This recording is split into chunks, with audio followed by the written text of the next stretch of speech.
कर्नाटक चुनाव के नतीजे अब हम सबके सामने है। देश की सबसे पुरानी पार्टी एक बार फिर से दक्षिण भारत में बनी अपनी साख को बचा पाने में सफल हो गई है। प्रधानमंत्री मोदी और योगी के साथ अपने कई स्टार प्रचारकों के साथ मैदान में उतरी भाजपा इस चुनाव में मुंह के बल गिरी है। 13 मई को आए 224 कुल विधानसभा सीटों के नतीजों में 55 सीटों के इजाफे के साथ कांग्रेस को 135 तो वहीं 38 सीटों को नुकसान के साथ भाजपा केवल 66 सीटों पर सिमट गई है।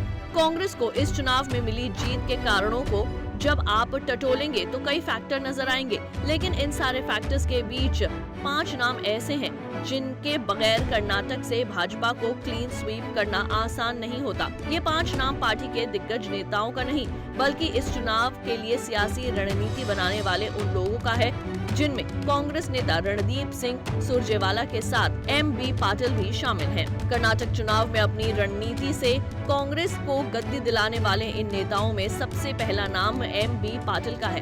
पाटिल वही नेता हैं जिनकी वजह से जगदीश शेट्टार और लक्ष्मण साधवी जैसे भाजपा के दिग्गज नेता कांग्रेस में शामिल हुए।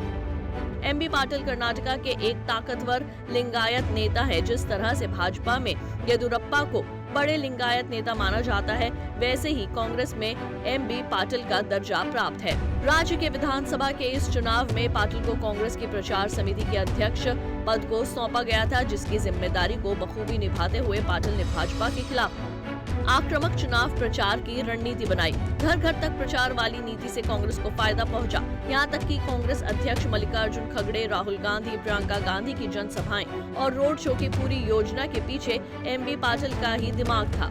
इन सब के अलावा भाजपा के 2 बड़े लिंगायत नेताओं को कांग्रेस में पाटिल ही शामिल कराए, जिसमें कर्नाटक के पूर्व सीएम जगदीश शेट्टार और लक्ष्मण साधवी शामिल हैं। इस सूची में दूसरा नाम श्री परमेश्वर का आता है। ये वही शख्स हैं जिनको पार्टी के घोषणा पत्र तैयार करने की जिम्मेदारी दी गई थी। कर्नाटक के इस चुनाव में भी परमेश्वर के योगदान को समझना है तो आप बजरंग दल के बैन से चर्चा में आए बजरंग बली से समझ सकते हैं, जिन्हें कांग्रेस अपने मैनिफेस्टो में पीएफआई के साथ बजरंग दल को भी बैन कराने का ऐलान की है। वहीं जिन घोषणा पत्र के बदौलत कांग्रेस इस चुनाव को जीतने में सफल हुई है, उसके पीछे परमेश्वर की रणनीति है, जिसमें गृह ज्योति, गृह लक्ष्मी और अन्य भाग्य जैसे जन सरोकार के मुद्दे शामिल हैं, जिसके तहत कर्नाटक की जनता को 200 यूनिट बिजली मुफ्त देने के साथ एक परिवार की एक महिला को 2000 रुपए प्रति माह और बीपीएल परिवार को 10 किलो अनाज देने का वादा है। इस सूची में तीसरा नाम शशिकांत सेंथिल का आता है, जो 2008 बैच के आईएएस ऑफिसर हैं। शशिकांत पहले भाजपा में थे, लेकिन 2019 में सीए के मुद्दों पर इस्तीफा देकर कांग्रेस में शामिल हो गए। कर्नाटक के इस चुनाव में कांग्रेस द्वारा उन्हें वॉर रूम की जिम्मेदारी सौंपी गई थी, जिसमें पार्टी की गतिविधियों को मॉनिटर करना, रणनीति बनाना और फैक्ट चेकिंग जैसे कार्य शामिल थे। इस वॉर रूम की वजह से कांग्रेस भाजपा को घेरते हुए पूरे प्रदेश की विधानसभा सीटों के चुनाव प्रचार पर नजर रखी हुई थी। कर्नाटक में कांग्रेस का विजय पताका फहराने वाले लोगों में चौथा नंबर सुनील कोणुगोलु का है, जो कि पार्टी के लिए एक चुनावी रणनीतिकार के रूप में काम करते हैं। कर्नाटक विधानसभा चुनाव में किस नेता को कहां से टिकट देनी है और प्रचार की सियासी रणनीति क्या होगी, ये सारे काम सुनील कोणुगोलु के नेतृत्व में किया गया है।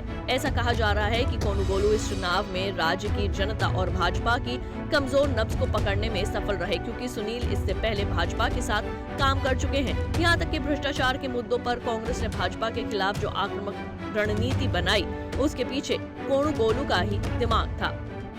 इन सब के अलावा इस सूची में एक नेता ऐसे भी हैं जिनका परिचय देने की कोई आवश्यकता नहीं है, क्योंकि ये नेता कोई और नहीं बल्कि कांग्रेस से राज्यसभा सांसद रणदीप सिंह सुरजेवाला हैं, जिन्हें पार्टी महासचिव केसी वेणुगोपाल की जगह कर्नाटक का प्रभारी बनाया गया था।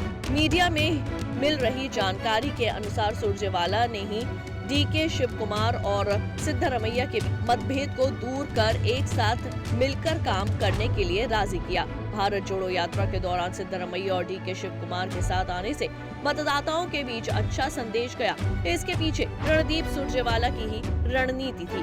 Bureau report, Punjab Kesari TV. हमसे जुड़े रहने के लिए हमारे YouTube चैनल को सब्सक्राइब करें और नई वीडियो की नोटिफिकेशन के लिए बेल आइकॉन को दबाएं।